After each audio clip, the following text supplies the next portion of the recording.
The Lemonade Car Show is sponsored by OMVIC, Ontario's vehicle sales regulator. Welcome to a special edition of the Lemonade Car Show. I'm your host, Lorraine Sommerfeld. I'm with Andy Sermer and Chris Muir. By viewer demand, we're going to do a show on hot muscle cars.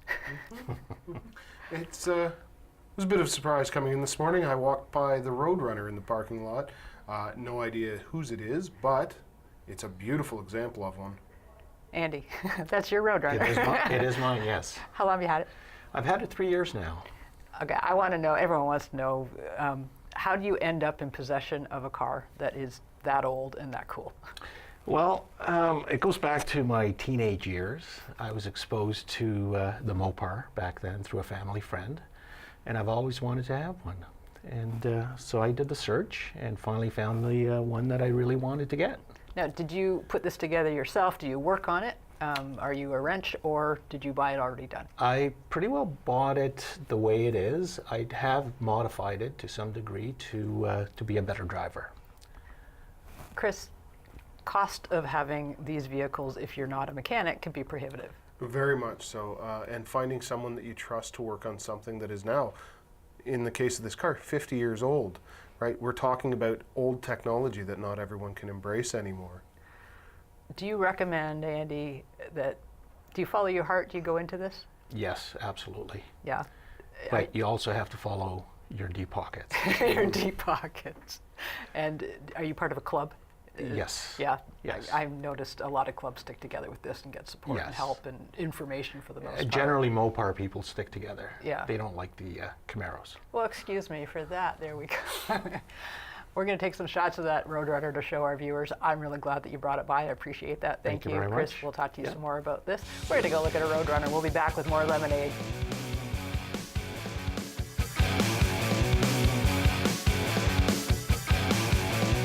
The Lemonade Car Show is sponsored by OMVIC, Ontario's vehicle sales regulator.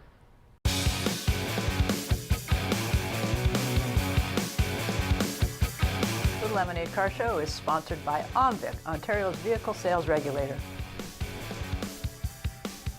Welcome back to the Lemonade Car Show, brought to you by OMVIC, Crown, Hotspot Auto Parts, and Sound Insurance. I'm joined now by Jodi and David Booth.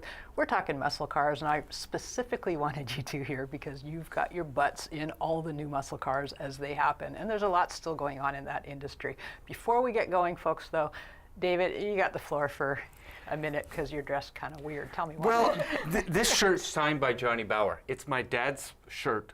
He's passed this last May. But more than the shirt, it was a great story because my son puts on events. And he was putting on an event with Johnny Bauer. Was together with Johnny Bauer all day. So he gets Johnny to sign the shirt. And then he says, would you phone my grandfather? He's a huge fan, lifelong Leafs, the whole bit, you know, the diehard, right?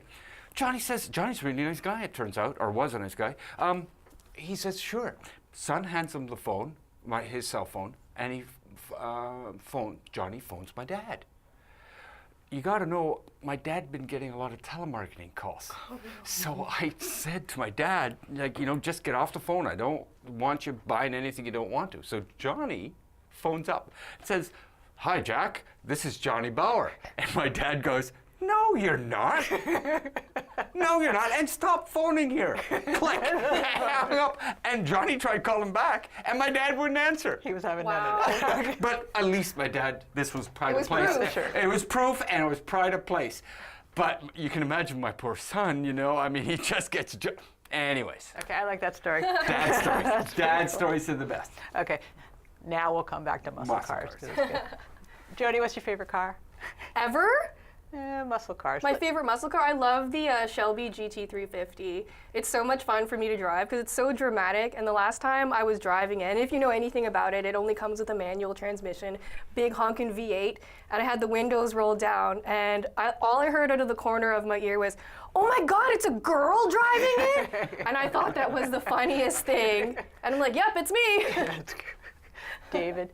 I gotta say, like, I like powerful cars, but I actually like good cars too, cars that go really well. So the one that I like the best of that ilk is the Camaro Z28 from about 2 or 3 years ago. I had it at a racetrack, and it went around at a racetrack as well as a Porsche 911. I was flabbergasted, because the regular Camaro, basic piece of junk, right? And this thing was really good. Oh yeah, not as bad as the Challenger Hellcat that I just drove, but yes. Do you come here in the Hellcat? Do you still have the No, I got an Hellcat? RS5. I just drove the Hellcat, and it's the perfect retro car because it's got all the same problems as the original six. It's overweight, doesn't handle for anything. And it's so old. Oh, so old, ancient design. And then, of course, it's got way too much horsepower, 707 horsepower, 650 foot-pounds of torque. Like, seriously, even just tapping the gas, I almost spun it out. Anything, it has Pirelli P0305s in the back. They need warm weather. Anything below about 12, and that much of a touch, and they spin. I literally had to do burnouts in my driveway to get to the end of my street. I mean, So much fun though. Oh, How could yeah, you say no. no to that? That's what I'm coming back to, is for all the complaining that we do. Oh, yeah. Yes, it's fun. Oh, yeah. It's fun. I did a video. I said, this is an absolutely lousy automobile, but it's a great muscle car. And I think that's kind of, we had actually a viewer that said, don't you ever talk about muscle cars? Like, let's get into muscle cars. I'm thinking, yeah, they don't sell a lot of them, except we all want them, and we all love them as our Yeah. press cars. It's fun. And It the is a rear lot end's of fun. kicking out on you as you go around a corner. They're just so dramatic, and they just stand for something. Like, there Yeah. are so few cars out there right now that make such a loud statement about, the driver or just like the history behind it. It's just kind of magical and nostalgic. And they're really quite wonderful for putting down the Bay Street boys, in their 911s and stuff. Yeah. I can remember, I more than once, a Viper, one time in a Viper, and I had a famous lawyer, I won't mention his name, in the right-hand seat, and we were on the docks somewhere, and a guy with a 911 came up and started doing the gas stuff, and I just hammered the Viper, right? And it just left this guy going, right? And they think they got $150,000 worth of German engineering, and there's the best and all that. In a straight line, there's no contest. Detroit off the line. Well, muscle cars are so good because they've always been the attainable dream car. You can get into one for about 30 grand, and they're affordable and they're stylish. You get all the fun drama that you would get with the Porsche 911, but for a fraction of the price. Well, I mean, for 30, you're getting the V6 less muscled version. If you want a Hellcat with 707 horsepower, it's 78,000. Yeah. And then there's the one, I forgot what it's called, that's got 840 horsepower, and it's over 110,000 bucks. Oh, the Demon. The Demon, that's Yeah. it. There you go. It's 110 large. No way is that cost effective. Well, I don't think it really matters. I think people I mean, get muscle cars like that just because it makes a really big statement. And I don't know how they drive them though. Like, I mean, the Hellcat has 650 foot-pounds of torque, and it was spinning everywhere we went, even with the traction control on. The Demon has 770, 120 more foot-pounds on top of already crazy. What do you do? What do you do? Do you crazy on top of crazy? It's crazy on top of crazy, I mean, seriously. Well, I was driving this. I was on a gig with Camaro, and what's great is the speed limit. I was in Texas. They get to go 1 billion miles an hour in Texas, and it's flat and straight, so you can just drop it and go, which is really good. And there's so many other people speeding all over the place that you're less likely to get pulled over. I guess the moral of the story is go to Texas if you're going to get a muscle car. Well, so they don't seem is to it care. Wyoming that doesn't have speed limits? But I will say this. I mean, I think the Hellcat that I don't know if you've driven it, but that I drove, will do 200 miles an hour, or 320. I'm not sure I want to go that fast in that particular car.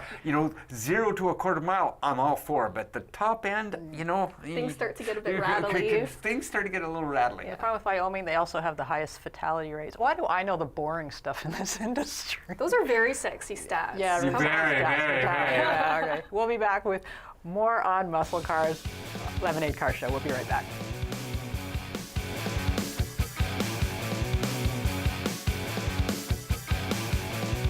The Lemonade Car Show is sponsored by OMVIC, Ontario's vehicle sales regulator.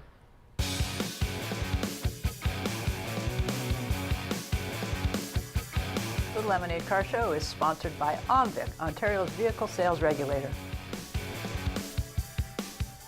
Welcome back to the Lemonade Car Show, brought to you by Crown and Omvik. I'm here with Jodi Lai and David Booth. We're talking about muscle cars because they're fun, even if they're kind of ridiculous. A few years ago, Mustang and Camaro kind of came out of the ether again and not reinvented the segment, but basically they really did come back to the fore, putting out new product, new platforms.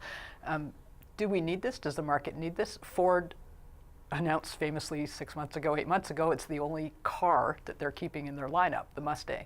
Jodi, what are your thoughts on the Mustang? Do we still need the Mustang? I think so. I mean, up till this year, they sold 10 million Mustangs worldwide. And this is the first generation where you could actually buy it in other parts of the world. And it just has such a strong fan base and such a crazy history that it would be a huge misstep not to continue offering it. Do you agree? I don't disagree with that, and the fact is the Mustang is not a bad car these days. Honestly, It drives great. It drives pretty darn good, and but I have to wonder. I mean, this is a bigger question, but Ford's only car is a Mustang. From a business perspective, a business model, that seems utterly ridiculous. I mean, it just. If somebody wants anything other than a Mustang, they can't shop at Ford. So how they came to that decision, other than the fact that it's iconic, probably and that 10 million. Right. Well, yeah, that's 10 million overall. Yeah. I mean, are the sales alone enough to warrant it? I think so. It's still the best selling sports car in the whole world, every single year. It'd be tight for the economics. Like, you really have to sell a lot of cars on one platform. You remember that you got a Fusion. You also have a Lincoln MKZ and multiple platforms. That's the only platform that the only car that uses that platform. Maybe it makes economic sense, but I suspect that if that same number of cars was one other car, like one sedan, they wouldn't have kept it. So I think part of it is that it's an iconoclast. It's an icon for Ford and like that. So I think it's part business model, but also part cultural. But it's still very, very odd. I think what Jodi touched on, though, is that X factor. There's an emotional thing. So yes, I and agree. everyone needs to make money, and they're going to make money. And I feel like the Mustang is not a halo model for the brand, but it might get people into the showroom. You're looking at a Mustang, you're dreaming about it, you've wanted one since you were a kid, you can afford one, but maybe you have a family now and you need a crossover. And so if that Mustang can bring someone into the dealership and they end up buying like an Edge or something, is it really that much of a loss? Yeah, no. And the thing is that what they're doing is, I mean, right now we're talking muscle cars, etc. And there is Mustang muscle cars, but really the vast preponderance of them are 4-cylinder convertibles meant for people that are just going to cruise. In fact, I'll bet you a large percentage of that sales are actually rental cars. Certainly in a place like California, the Ford Mustang convertible 4-cylinder is, if not the top rental car, it's one of the top rental cars. So it's not, there might be history behind it, but there is some pragmatism as well included. I've had both of you on a previous show where we talked about hybrids and electrics and plugs in. Don't make that face at me, David. These cars are never good. They can't be adapted to that technology. Well, it could be physically. They could. The noise, the power. Well, they got a part of the 4-cylinder power. turbo already. I mean, that sounds like we've talked about dog's cars where they poo-poo can, already. They've already confirmed that there is a hybrid Mustang coming, so Yeah. I mean, it's in the works, and Yeah. I think initially it'll be something that people are really upset about because muscle car people are old school. They want Well, the that's what I'm noise, the wondering. drama. if they can't get that, is there anything else to these cars? I think so. I think it's Yeah. still a style statement. I think a lot of people shop on style and not performance. So if you can get a Mustang that looks like a Mustang but doesn't use any gas, See, I don't is know it less that cool? anyone that doesn't want that note, though, when they Right. turn it on. Lamborghini is going to eventually produce every single car with a hybrid powertrain. If Lamborghini can do it, Mustang can do it. Yeah. I know they can do it. I'm just wondering if No, this if- buying base will accept it. If I think they'll have Lamborghini's to. base will accept it, then the Mustang base will accept Yeah. it. Yeah. I think so, yeah. I mean, car people get upset about everything. Like when Porsche was only making sports cars, and all of a sudden they're like, "Hey, we're going to make an SUV." People went nuts over it, And then and they then bought now that's the most hot-selling Porsche It's kept ever. Porsche alive, Exactly, basically. and You know, so Porsche wouldn't be alive without it. And Jaguar and Maserati all followed behind because yeah, they they're we all want the going money in that too. direction. So yeah. I think they'll get used to it. They'll complain at first, but in the end, they'll buy it. I agree completely with Jodi on this one. Do you think- Absolutely. do you Wow, think- that never happens. God, I'm sorry. I need to take a moment. Usually the most I'll get out of him is I don't disagree Yeah, with you. I got one of those earlier. Do you think we're ever going to see a new muscle car? Do you think there'll ever be, are we going to stay in the 60s?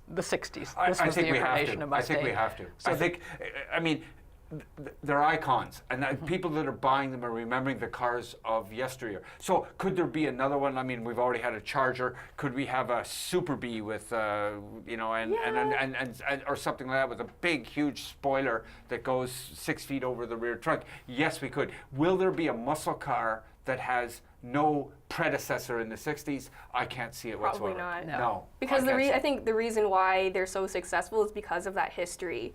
So if, say, somebody like, I don't know, like a random automaker who's not one of the American big three came out with a muscle car, it might look cool, but it doesn't have that history, and I think a lot of people are into that nostalgia. For instance, we've said, you know, the Challenger is very fast with the various engines, but it's not a great automobile, and it hasn't been in the 10 years of its existence. But it's the most authentic looking compared with its original. The Mustang is fairly true to the original concept. The one that's least true to the original concept is the Camaro, and it is having possibly the hardest time with the loyalists.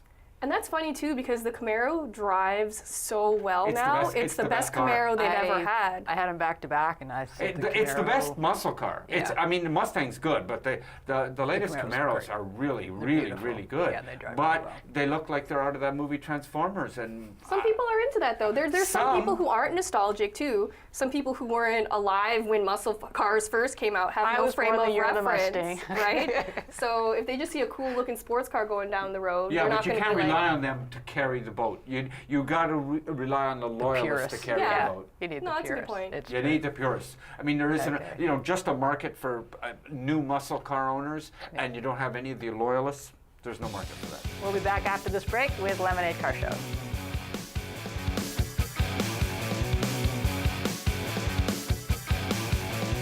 The Lemonade Car Show is sponsored by OMVIC, Ontario's vehicle sales regulator.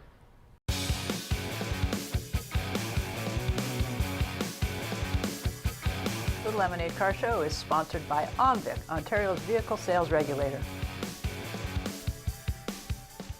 Welcome back to the Lemonade Car Show, brought to you by Crown and OMVIC and Hotspot Auto Parts and Sound Insurance. I'm joined with Jodi Lai and David Booth. We're talking about muscle cars, and we're having some fun and some very definite opinions. But we did get David to agree with a couple things, so that's always one foot forward.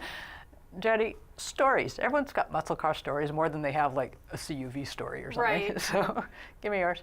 Well, it's actually a story for my parents. And so I'm a first generation Canadian. So when they first came to Canada, one of the very first things that they did was they bought a Mustang. They paid $5,000 for it back then, and it was brand new. And I asked them, like, why did you buy a Mustang? Because it was the Mustang 2 that nobody really liked it. And they said, well, we wanted to fit in as Canadians, and if you wanted to be cool and fit in, you had to have a Mustang. And so that's why they bought that Mustang. And then that Mustang turned into different Mustangs throughout the years. And I just thought it was a hilarious story because now my parents only drive like Volkswagen diesels for a random reason. But I just thought that the fact that they were so iconic, which is what we were talking about earlier, that was a really big deal for them. That's a lot of roots culturally. How old, Yeah. how old were you? Were you alive then? No, they came Oh, to so Canada they were when like they were a like 20. happening young couple. Oh, yeah. From far away. My dad oh, I had like short shorts and everything. It was Oh, so I cool. like it. I like it. I Yeah, like We it just a lot. went one step too far with Dad's short shorts, but okay. Yeah, we know. Big shirts is how you want to know your dad's, not short shorts. Well, this was back in the 70s, right? So there's also a photo that they have with their new car, and they're just standing by it looking so proud, and it's one of my favorite photos of that's them. really It's lovely. magical. Well, I know when you see these cars in movies and stuff, there's an instant reference point, and it takes up the space of a lot of words or description or anything else. You can show a car, like Mustangs and Camaros and stuff, they have a place. And I know movie makers use them, and authors will use them, because you don't have to say anything. You put You know that what it there, is. you know who's going to be driving it, you know, unless it's a girl, unless it's that, like you're going to do this. So, yeah, get a lot of that. I don't even know if I want to ask No, you if you have actually, stories. mine's going to be the opposite. Mine's the most tame muscle car story ever. Oh, That's Okay? unexpected. yes. My son is 34 years old. We taught him to drive at 16, but these days all automatics, right? Sure. We actually, Jodi and I worked together. We had a young man get a job with us who wrote a story about manual transmissions and didn't know how to use a manual Right. I transmission. taught remember him. this. You taught him. Okay, so anyway, I wrote a motor mouth column about it. But anyways, my son needed to learn standard transmissions because he was going overseas. So I tried a couple of cars, just borrowed a little four-cylinder in his hand so he couldn't hurt himself, and he'd stall it all the time. Dave has an idea. I got a Viper, V10, 7 million pounds-feet of torque. You can just dump the clutch at idle, and it would won't. go. It won't stall. It won't stall. So my son learned to drive a standard transmission on a Viper RT10, and I think it was the 5 or 550 horsepower version, just because it was the easiest car to learn it. You could not stall it. No, unless you held the brake and let out the clutch, you could not stall it. As you were saying that, I realized my son's girlfriend, my daughter-in-law, she didn't know how to drive a stick, wanted to know, and I said, next time I have something with a clutch, and I had a Mustang with a purple Mustang with a V8 in it. This was a few years ago, and I'm like, well, we'll give it a go, Pammy, let's go. And actually, we went around the parking lot a few times, and she goes, I think I'm ready. I said, I think you are too.